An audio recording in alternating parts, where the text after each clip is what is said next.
ಅವರಿಗಿರುವ ಇತಿಮಿತಿಯ ಒಳಗಡೆ ಮೂಲಸೌಕರ್ಯಗಳನ್ನು ಒದಗಿಸಿ ಕೊಟ್ಟಿದ್ದಾರೆ.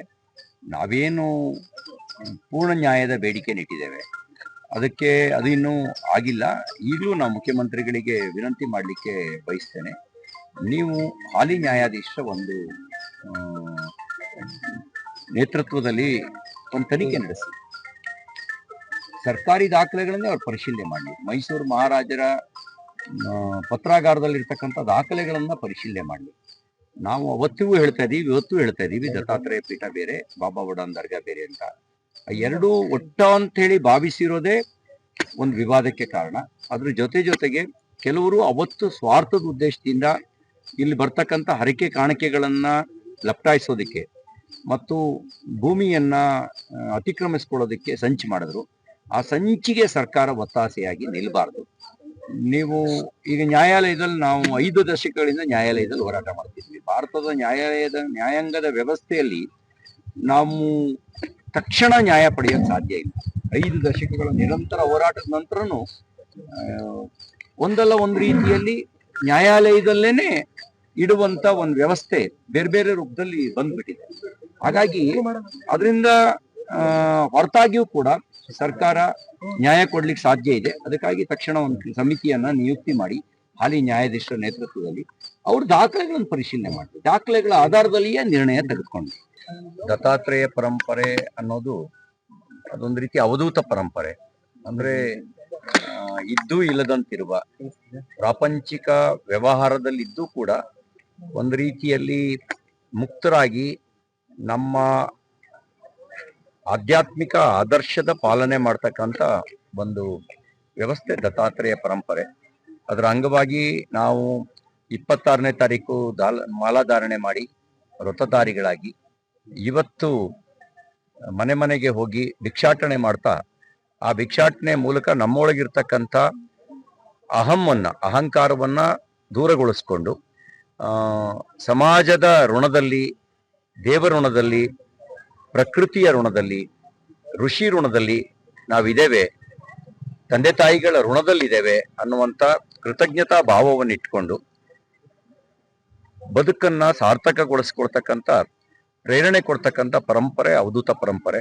ಆ ಅವಧೂತ ಪರಂಪರೆ ದತ್ತಾತ್ರೇಯ ಪರಂಪರೆಗೆ ಪೂರಕವಾಗಿ ಇವತ್ತು ಮನೆ ಮನೆಗಳಲ್ಲಿ ಹೋಗಿ ಭಿಕ್ಷಾಟನೆಯನ್ನ ಬೇಡಿದ್ದೇವೆ. ಅವರು ಕೊಟ್ಟ ಭಿಕ್ಷೆಯನ್ನ ಕೃತಜ್ಞತೆಯಿಂದ ಸ್ವೀಕರಿಸಿ ಅದನ್ನು ಇರುಮುಡಿ ಹೊತ್ತು ನಾಳೆ ದತ್ತಪೀಠಕ್ಕೆ ಹೋಗಿ ಅಲ್ಲಿ ಸಮರ್ಪಿಸ್ತೇವೆ. ಅದರ ಉದ್ದೇಶವೇ ನಮ್ಮಲ್ಲಿರ್ತಕ್ಕಂಥ ಯಾವುದೇ ರೀತಿಯ ಅರಿಷಡ್ ವರ್ಗಗಳು ಅದು ಕೆರಳದಂತೆ, ಅದು ದುರ್ಬಲ ಆಗಿ ನಾಶವಾಗುವಂತೆ ನೋಡ್ಕೊಳ್ಳೋದು, ಸದ್ಗುಣಗಳು ಮೇಳೈಸಿ ಆ ಸದ್ಗುಣಗಳ ಮೂಲಕ ಸಮಾಜ ಹಿತವನ್ನ ಬಯಸಿ ಸಾರ್ಥಕ ಜೀವನವನ್ನು ನಡೆಸೋದು, ಆ ಪ್ರೇರಣೆ ಕೊಡುವಂತ ದತ್ತಾತ್ರೇಯ ಪರಂಪರೆಯನ್ನ ನಾವು ಮುಂದುವರಿಸಿಕೊಂಡು ಈ ವರ್ಷನೂ ಕೂಡ ಮಾಡ್ತಾ ಇದ್ದೀವಿ. ಇವತ್ತು ಚಿಕ್ಕಮಗಳೂರಿನಲ್ಲಿ ದತ್ತಾತ್ರೇಯರ ಭವ್ಯ ಮೂರ್ತಿಯ ಶೋಭಾಯಾತ್ರೆ ನಡೆಯೋದಿದೆ. ನಾಳೆ ದತ್ತಪೀಠದಲ್ಲಿ ದತ್ತಾತ್ರೇಯ ಜಯಂತಿ ಸಂಪನ್ನಗೊಳ್ಳೋದಿದೆ. ಎಲ್ಲರೂ ಬರಬೇಕು ಅಂತ ಹೇಳಿ ನಾನು ಎಲ್ರಿಗೂ ವಿನಂತಿಯನ್ನ ಮಾಡ್ತೇನೆ. ಅವರಿಗಿರುವ ಇತಿಮಿತಿಯ ಒಳಗಡೆ ಮೂಲಸೌಕರ್ಯಗಳನ್ನ ಒದಗಿಸಿ ಕೊಟ್ಟಿದ್ದಾರೆ. ನಾವೇನು ಪೂರ್ಣ ನ್ಯಾಯದ ಬೇಡಿಕೆ ಇಟ್ಟಿದ್ದೇವೆ, ಅದಕ್ಕೆ ಅದು ಇನ್ನೂ ಆಗಿಲ್ಲ. ಈಗಲೂ ನಾವು ಮುಖ್ಯಮಂತ್ರಿಗಳಿಗೆ ವಿನಂತಿ ಮಾಡಲಿಕ್ಕೆ ಬಯಸ್ತೇನೆ. ನೀವು ಹಾಲಿ ನ್ಯಾಯಾಧೀಶರ ಒಂದು ನೇತೃತ್ವದಲ್ಲಿ ಒಂದು ತನಿಖೆ ನಡೆಸಿ, ಸರ್ಕಾರಿ ದಾಖಲೆಗಳನ್ನೇ ಅವ್ರು ಪರಿಶೀಲನೆ ಮಾಡಲಿ. ಮೈಸೂರು ಮಹಾರಾಜರ ಪತ್ರಾಗಾರದಲ್ಲಿರ್ತಕ್ಕಂಥ ದಾಖಲೆಗಳನ್ನ ಪರಿಶೀಲನೆ ಮಾಡಲಿ.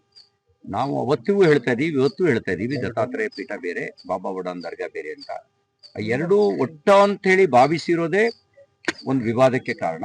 ಅದ್ರ ಜೊತೆಗೆ ಕೆಲವರು ಅವತ್ತು ಸ್ವಾರ್ಥದ ಉದ್ದೇಶದಿಂದ ಇಲ್ಲಿ ಬರ್ತಕ್ಕಂಥ ಹರಕೆ ಕಾಣಿಕೆಗಳನ್ನ ಲಪ್ಟಾಯಿಸೋದಕ್ಕೆ ಮತ್ತು ಭೂಮಿಯನ್ನ ಅತಿಕ್ರಮಿಸ್ಕೊಳ್ಳೋದಕ್ಕೆ ಸಂಚು ಮಾಡಿದ್ರು. ಆ ಸಂಚಿಗೆ ಸರ್ಕಾರ ಒತ್ತಾಸೆಯಾಗಿ ನಿಲ್ಲಬಾರ್ದು.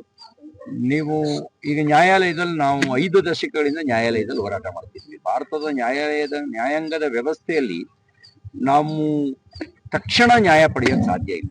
5 ದಶಕಗಳ ನಿರಂತರ ಹೋರಾಟದ ನಂತರನೂ ಒಂದಲ್ಲ ಒಂದು ರೀತಿಯಲ್ಲಿ ನ್ಯಾಯಾಲಯದಲ್ಲೇನೆ ಇಡುವಂತ ಒಂದು ವ್ಯವಸ್ಥೆ ಬೇರೆ ಬೇರೆ ರೂಪದಲ್ಲಿ ಬಂದ್ಬಿಟ್ಟಿದೆ. ಹಾಗಾಗಿ ಅದರಿಂದ ಹೊರತಾಗಿಯೂ ಕೂಡ ಸರ್ಕಾರ ನ್ಯಾಯ ಕೊಡ್ಲಿಕ್ಕೆ ಸಾಧ್ಯ ಇದೆ. ಅದಕ್ಕಾಗಿ ತಕ್ಷಣ ಒಂದು ಸಮಿತಿಯನ್ನ ನಿಯುಕ್ತಿ ಮಾಡಿ ಹಾಲಿ ನ್ಯಾಯಾಧೀಶರ ನೇತೃತ್ವದಲ್ಲಿ ಅವರು ದಾಖಲೆಗಳನ್ನು ಪರಿಶೀಲನೆ ಮಾಡಿ ದಾಖಲೆಗಳ ಆಧಾರದಲ್ಲಿಯೇ ನಿರ್ಣಯ ತೆಗೆದುಕೊಂಡು. ದತ್ತಾತ್ರೇಯ ಪರಂಪರೆ ಅನ್ನೋದು ಅದೊಂದು ರೀತಿ ಅವಧೂತ ಪರಂಪರೆ.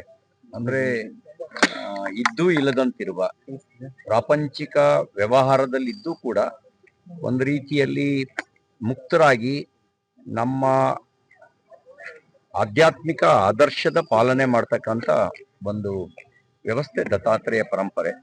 ಅದರ ಅಂಗವಾಗಿ ನಾವು 26ನೇ ತಾರೀಕು ಮಾಲಾಧಾರಣೆ ಮಾಡಿ ವ್ರತಧಾರಿಗಳಾಗಿ ಇವತ್ತು ಮನೆ ಮನೆಗೆ ಹೋಗಿ ಭಿಕ್ಷಾಟನೆ ಮಾಡ್ತಾ ಆ ಭಿಕ್ಷಾಟನೆ ಮೂಲಕ ನಮ್ಮೊಳಗಿರ್ತಕ್ಕಂಥ ಅಹಂಕಾರವನ್ನ ದೂರಗೊಳಿಸ್ಕೊಂಡು ಸಮಾಜದ ಋಣದಲ್ಲಿ, ದೇವ ಋಣದಲ್ಲಿ, ಪ್ರಕೃತಿಯ ಋಣದಲ್ಲಿ, ಋಷಿ ಋಣದಲ್ಲಿ ನಾವಿದ್ದೇವೆ, ತಂದೆ ತಾಯಿಗಳ ಋಣದಲ್ಲಿದ್ದೇವೆ ಅನ್ನುವಂಥ ಕೃತಜ್ಞತಾ ಭಾವವನ್ನು ಇಟ್ಕೊಂಡು ಬದುಕನ್ನ ಸಾರ್ಥಕಗೊಳಿಸ್ಕೊಳ್ತಕ್ಕಂಥ ಪ್ರೇರಣೆ ಕೊಡ್ತಕ್ಕಂಥ ಪರಂಪರೆ ಅವಧೂತ ಪರಂಪರೆ.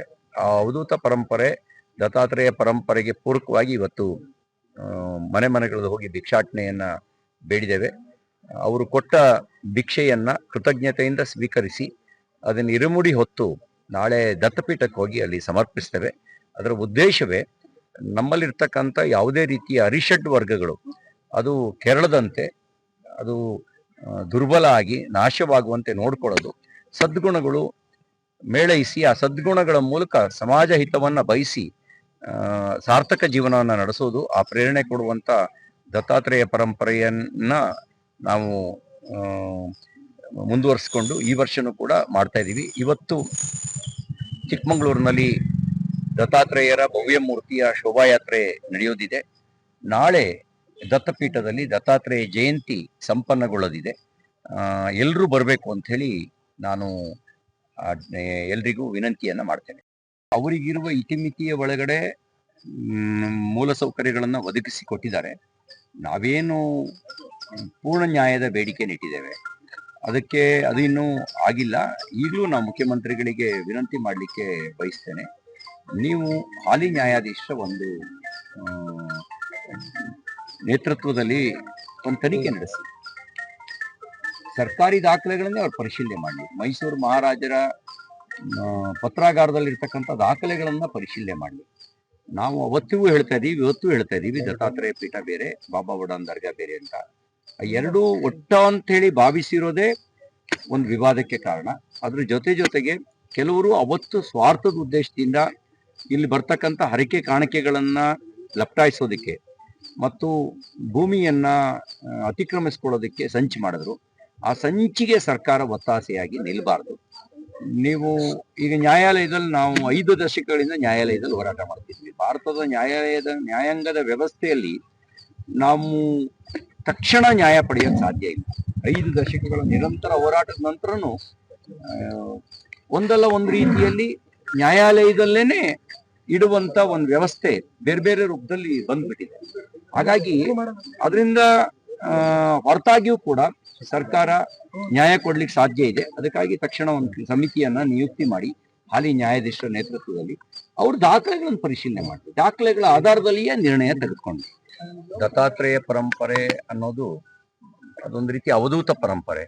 ಅಂದ್ರೆ ಇದ್ದೂ ಇಲ್ಲದಂತಿರುವ ಪ್ರಾಪಂಚಿಕ ವ್ಯವಹಾರದಲ್ಲಿದ್ದೂ ಕೂಡ ಒಂದು ರೀತಿಯಲ್ಲಿ ಮುಕ್ತರಾಗಿ ನಮ್ಮ ಆಧ್ಯಾತ್ಮಿಕ ಆದರ್ಶದ ಪಾಲನೆ ಮಾಡ್ತಕ್ಕಂಥ ಒಂದು ವ್ಯವಸ್ಥೆ ದತ್ತಾತ್ರೇಯ ಪರಂಪರೆ. ಅದರ ಅಂಗವಾಗಿ ನಾವು 26ನೇ ತಾರೀಕು ಮಾಲಾಧಾರಣೆ ಮಾಡಿ ವ್ರತಧಾರಿಗಳಾಗಿ ಇವತ್ತು ಮನೆ ಮನೆಗೆ ಹೋಗಿ ಭಿಕ್ಷಾಟನೆ ಮಾಡ್ತಾ ಆ ಭಿಕ್ಷಾಟನೆ ಮೂಲಕ ನಮ್ಮೊಳಗಿರ್ತಕ್ಕಂಥ ಅಹಂಕಾರವನ್ನ ದೂರಗೊಳಿಸ್ಕೊಂಡು ಸಮಾಜದ ಋಣದಲ್ಲಿ, ದೇವ ಋಣದಲ್ಲಿ, ಪ್ರಕೃತಿಯ ಋಣದಲ್ಲಿ, ಋಷಿ ಋಣದಲ್ಲಿ ನಾವಿದ್ದೇವೆ, ತಂದೆ ತಾಯಿಗಳ ಋಣದಲ್ಲಿದ್ದೇವೆ ಅನ್ನುವಂಥ ಕೃತಜ್ಞತಾ ಭಾವವನ್ನು ಇಟ್ಕೊಂಡು ಬದುಕನ್ನ ಸಾರ್ಥಕಗೊಳಿಸ್ಕೊಳ್ತಕ್ಕಂಥ ಪ್ರೇರಣೆ ಕೊಡ್ತಕ್ಕಂಥ ಪರಂಪರೆ ಅವಧೂತ ಪರಂಪರೆ. ಆ ಅವಧೂತ ಪರಂಪರೆ ದತ್ತಾತ್ರೇಯ ಪರಂಪರೆಗೆ ಪೂರಕವಾಗಿ ಇವತ್ತು ಮನೆ ಮನೆಗಳಲ್ಲಿ ಹೋಗಿ ಭಿಕ್ಷಾಟನೆಯನ್ನ ಬೇಡಿದ್ದೇವೆ. ಅವರು ಕೊಟ್ಟ ಭಿಕ್ಷೆಯನ್ನ ಕೃತಜ್ಞತೆಯಿಂದ ಸ್ವೀಕರಿಸಿ ಅದನ್ನು ಇರುಮುಡಿ ಹೊತ್ತು ನಾಳೆ ದತ್ತಪೀಠಕ್ಕೆ ಹೋಗಿ ಅಲ್ಲಿ ಸಮರ್ಪಿಸ್ತೇವೆ. ಅದರ ಉದ್ದೇಶವೇ ನಮ್ಮಲ್ಲಿರ್ತಕ್ಕಂಥ ಯಾವುದೇ ರೀತಿಯ ಅರಿಷಡ್ ವರ್ಗಗಳು ಅದು ಕೆರಳದಂತೆ, ಅದು ದುರ್ಬಲ ಆಗಿ ನಾಶವಾಗುವಂತೆ ನೋಡ್ಕೊಳ್ಳೋದು, ಸದ್ಗುಣಗಳು ಮೇಳೈಸಿ ಆ ಸದ್ಗುಣಗಳ ಮೂಲಕ ಸಮಾಜ ಹಿತವನ್ನ ಬಯಸಿ ಸಾರ್ಥಕ ಜೀವನವನ್ನು ನಡೆಸೋದು, ಆ ಪ್ರೇರಣೆ ಕೊಡುವಂತ ದತ್ತಾತ್ರೇಯ ಪರಂಪರೆಯನ್ನ ನಾವು ಮುಂದುವರಿಸಿಕೊಂಡು ಈ ವರ್ಷನೂ ಕೂಡ ಮಾಡ್ತಾ ಇದ್ದೀವಿ. ಇವತ್ತು ಚಿಕ್ಕಮಗಳೂರಿನಲ್ಲಿ ದತ್ತಾತ್ರೇಯರ ಭವ್ಯ ಮೂರ್ತಿಯ ಶೋಭಾಯಾತ್ರೆ ನಡೆಯೋದಿದೆ. ನಾಳೆ ದತ್ತಪೀಠದಲ್ಲಿ ದತ್ತಾತ್ರೇಯ ಜಯಂತಿ ಸಂಪನ್ನಗೊಳ್ಳೋದಿದೆ. ಎಲ್ಲರೂ ಬರಬೇಕು ಅಂತ ಹೇಳಿ ನಾನು ಎಲ್ರಿಗೂ ವಿನಂತಿಯನ್ನ ಮಾಡ್ತೇನೆ.